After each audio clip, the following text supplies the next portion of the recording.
When we look back at the past, our brains almost short-circuit. History has a strange way of doing that to people.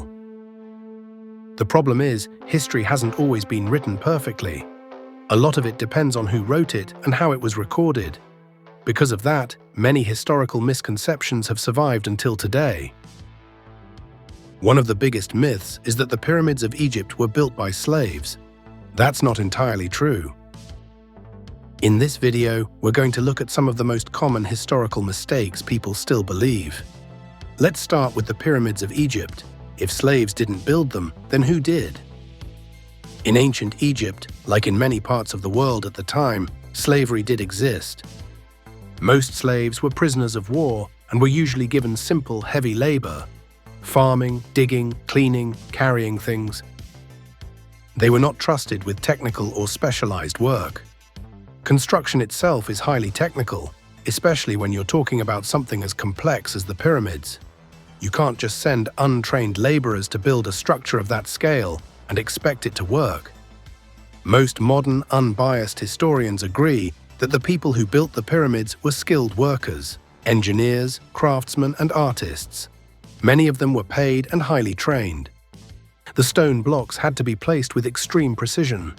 If even one block was off by a fraction, the entire structure could end up flawed.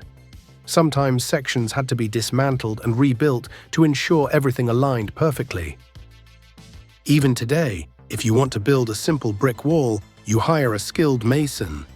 You don't just grab random people and expect perfect results. Money also played a major role. Ancient Egypt was an advanced civilization with a strong economy. When a massive project like the pyramids was funded with large resources, the best craftsmen naturally showed up. That's the power of money. It attracts skill. Now let's move on to another historical misconception. Many people believe that gladiators in ancient Rome fought all day long and were constantly killed for the entertainment of the elite. But gladiators weren't as disposable as movies make them seem. The main role of a gladiator was to entertain the crowd, not to kill or be killed as quickly as possible. Yes, many gladiators were slaves, but they were trained fighters. Roman elites didn't want to lose them easily because replacing them was expensive and difficult. Gladiator fights were closer to professional sports entertainment than to random executions. Think of it like boxing, but instead of fists, they used swords and daggers. Movies often show an emperor giving a thumbs down to signal death. That scene is largely a Hollywood invention. In reality, fights usually ended when one fighter was wounded or surrendered.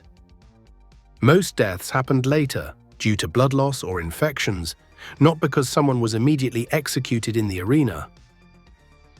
Another common myth is that the average life expectancy in medieval Europe was only 30 years. That number is technically correct, but misleading. People didn't just drop dead at 35. The real reason the average was so low was extremely high infant and child mortality. Many children died during birth or early childhood, which dragged the average down. If someone survived childhood and reached adulthood, they often lived into their 60s or even 70s. Back then, surviving childhood was the hardest part. Once you did, your chances of living much longer increased significantly. The people who survived those harsh conditions are the reason you and I are alive today.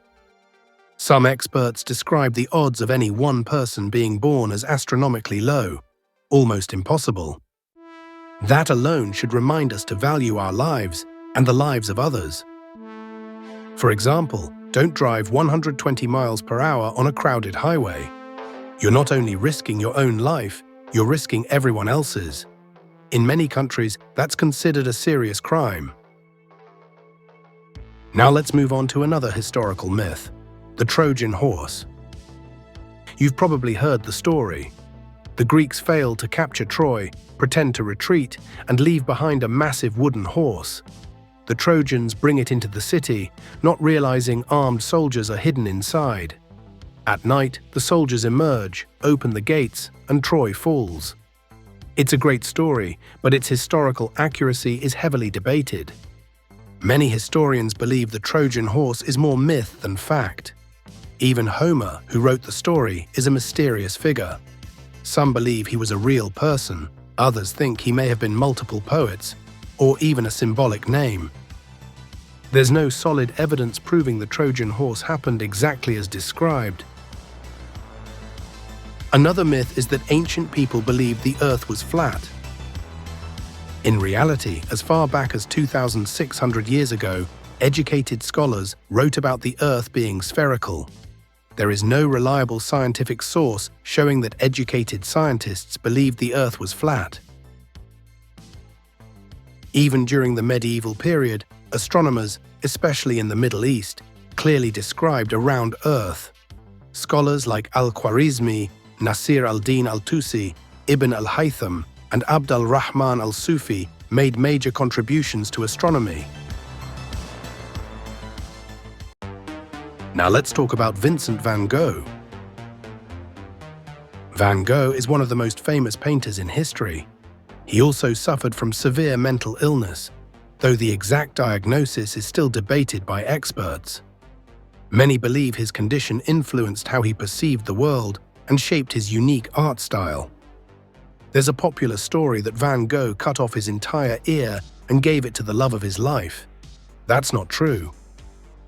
He cut off part of his ear, not the whole thing, and gave it to a woman who worked in a brothel.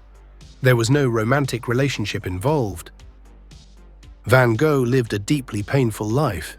Mental illness tormented him, and at the time, real treatment didn't exist. If people were labeled mentally ill, they were often locked away.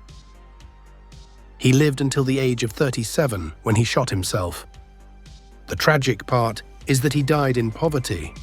His paintings were worth almost nothing during his lifetime. After his death, their value skyrocketed.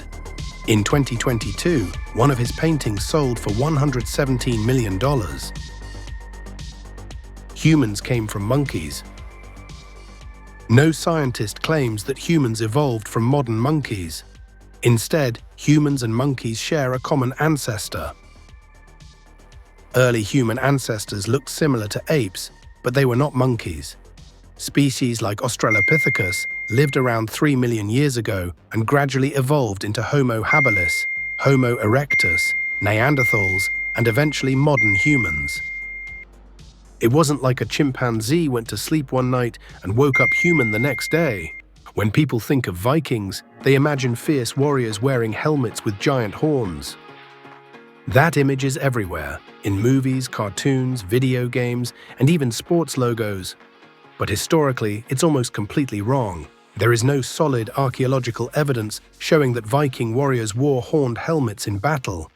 In fact, wearing horns would have been extremely impractical. They would be easy to grab, unbalanced, and dangerous in close combat. So where did this idea come from? The myth became popular in the 19th century, largely because of opera costumes and romantic artwork. Artists wanted Vikings to look more dramatic, more savage, and more intimidating, so they added horns. Real Viking helmets were simple, practical, and designed for survival, not style. Ironically, Vikings were not just warriors. They were traders, explorers, shipbuilders, and settlers who traveled as far as North America centuries before Columbus. So the horned helmet isn't Viking history, it's Viking branding.